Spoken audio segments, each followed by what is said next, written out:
So last one for June in the minis, so the tricep minis, and this one is total body. So if you've got one of those mega busy weeks where you really can't fit a full one in, if you did this one a couple of times in a week, maybe even 3 times, if you can manage to sneak it in for a 3rd time, you're going to be hitting every muscle and all the different movement patterns that we really need to do. So you've got a hip hinge in this one, we've got a squat, a lunge, and we're working all of the upper body as well. It's a really great one to do when you're super short on time, 10 to 12 minutes. Let's go.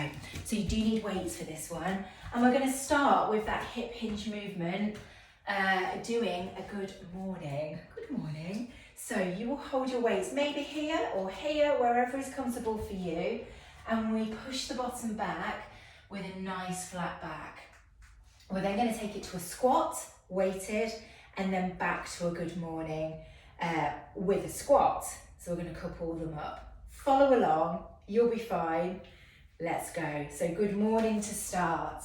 Pushing that bottom back, drive through the heels to return. Breathe in here. Exhale, down and stand. Slow and controlled, you don't need to rush this one. Down and stand. Don't be afraid of it, even with lower back pain, if you've got a bit of a tweaky back like me. Actually, hinging at the hips is one of the best things you can do to strengthen it once you have rehabilitated. Weights to here or arms long. Squat. If you get lower back pain, hold your arms long. If you hold them up here, you tend to get a bit of compression of your spine. So until your back's recovered, hold them long.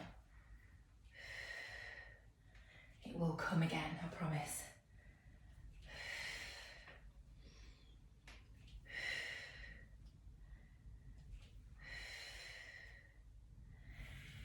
Okay, let's move them together. So hip hinge into a good morning and a squat. Tip, stand, squat from the side. Hip hinge, stand and squat.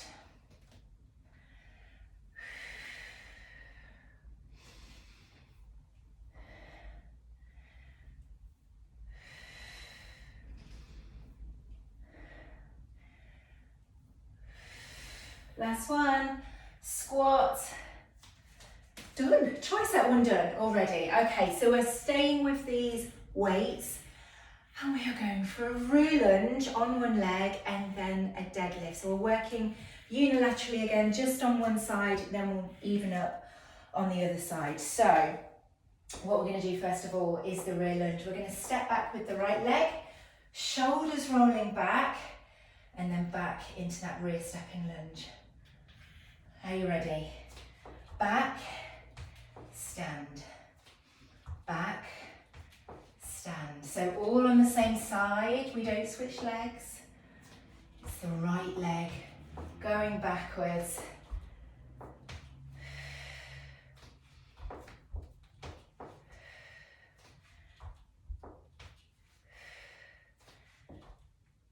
We're going to take it to a staggered deadlift next. Okay, tip to just pop your toes into the floor, tip of the hips and stand. You slide the weights down the front of that left leg. Right toes are just there for balance. You can take them off if you want to.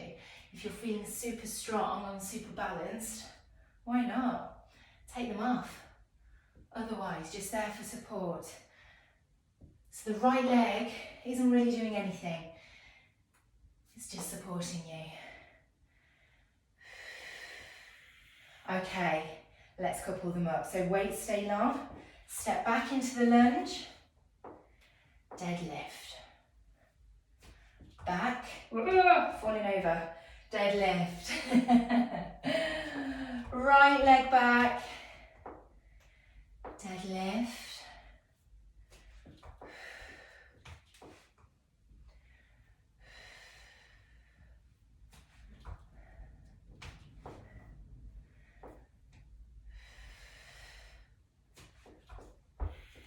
Last one, deadlift, and guess what? We do it all again on the other side. Take a quick drink if you need it.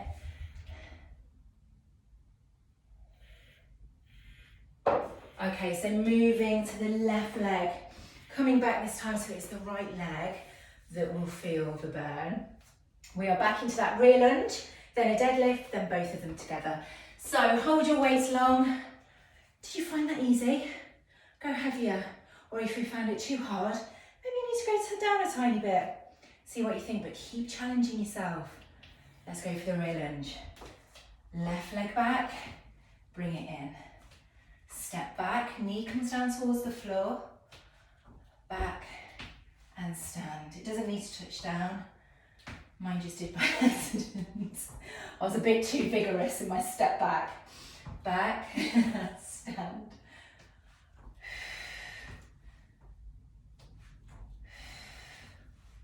Keep those shoulders back, chest nice and open. Last one, back and stand. Toes then just for support, tip of the hips and stand.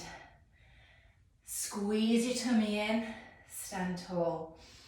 Down and stand. Don't overarch your back. That's the biggest mistake we make by here, bringing the back into that arch position. It puts way too much pressure on the muscles, and that's when it tends to get really super sore or even injured. So just stand to neutral, down and stand, no overextension.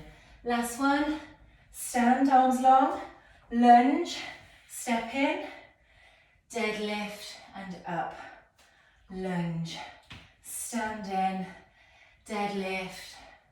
Oh, anyone else starting to sweat a little bit? Definitely me. Back, in, deadlift.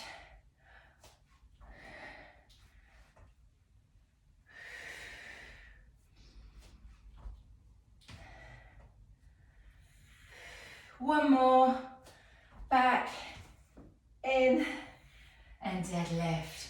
Oh, well done. Okay, moving on to upper body now. So we're going to start working the shoulders.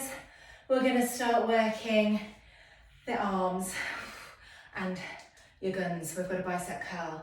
So 30 seconds, just 3 exercises. We're going to be doing an upright row. Here with the upright row, elbows lead, weights come up to chest and lower back down. Don't even move your wrist. Keep the knuckles pointing down. We then do a front raise, which is really hard. And then we do a bicep curl, which is not so hard. So I've got 4s and 5s. I'm going to do my upright row, I think with a 5, my front raise with a 4, bicep curl with a 5. You have got 5-second transition time in between each of the 30 seconds if you do need to switch down weights. If you haven't got a range of weights, don't worry, just go for it. Are you ready? So upright row to start. I might regret this with 5s, we'll see. Let's go, arms long to start, pull through the middle, knuckles stay facing down, elbows lift.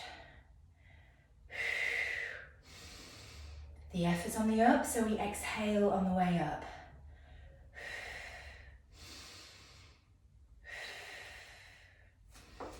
Split stance or wide stance like me. Soft knees, core activated. Those stabilizing muscles will be working really hard to keep you upright. Okay, front raise. Grab the weights. We take them to shoulders and lower. Again, breathing out as you take the weights up. The breath's so important. It really helps you, and it really helps with those core muscles. We're not actually doing any core work within this, not specifically for the core, but the core's working as a secondary muscle in pretty much every exercise. So certainly in the good mornings and squats, in the deadlifts, and in these as well, as long as you do it right. Okay, bicep curl. Let's go. Slightly heavier. Curl up and lower. Curl and lower. That torso stays absolutely rigid. Elbows tucked into the side of the body. Take it all the way up. Fully lengthen back down to fully lengthen those muscles. What you don't want to be doing is swinging backwards because the weights are too heavy. Squeeze them up and lower. Squeeze and lower. 3, 2, and 1. Woo! Staying with the upper body, but we are going to be up and down with this one. So we're going to do a shoulder press here, but without a squat. We often do a squat press, it's just shoulders. We are then going to do tricep kickbacks. So you'll have weights in hand, here, extend, bring them in, extend, bring them in. And then we're going to go down to the mat and we're going to do a chest press. You might want to go a little bit lighter for the tricep kickbacks, completely up to you. Now, if this feels like a really uncomfortable position for you in those tricep kickbacks, you can always alternate it to a tricep extension instead with just one weight or crossing the weights over, your choice. Shall we go? Okay, let's go with a 5. Why not? Always talking about challenging yourself. Are you ready? Cactus the arms. Push to ceiling, slowly lower down. Push and lower.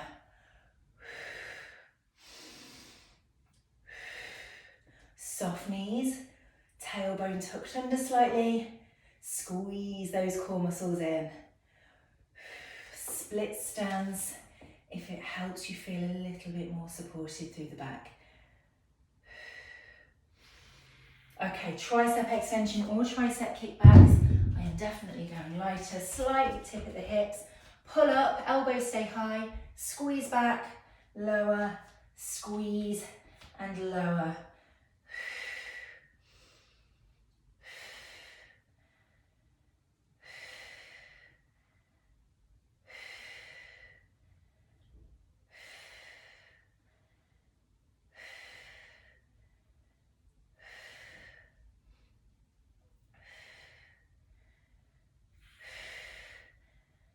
Two, 1, transition down to the floor, chest press, going a little bit heavier again, so onto your back, feet flat to the floor, push up, lower down, breathe out, lower, exhale, inhale.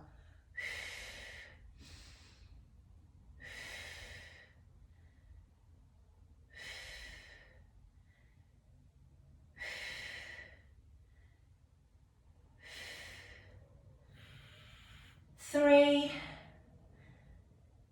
2, and 1. All done. Good work. Oh, you worked everything there. Well done. If you need to go and have a stretch, go and do it. Make sure you do. If you have done that after a class, maybe go back to the stretch within that class and do that. Or if you know it off by heart now, go for it. But make sure you do something. Just stretch those muscles out, lengthen them. Hope you enjoyed that one. I will see you soon. I'm out of breath.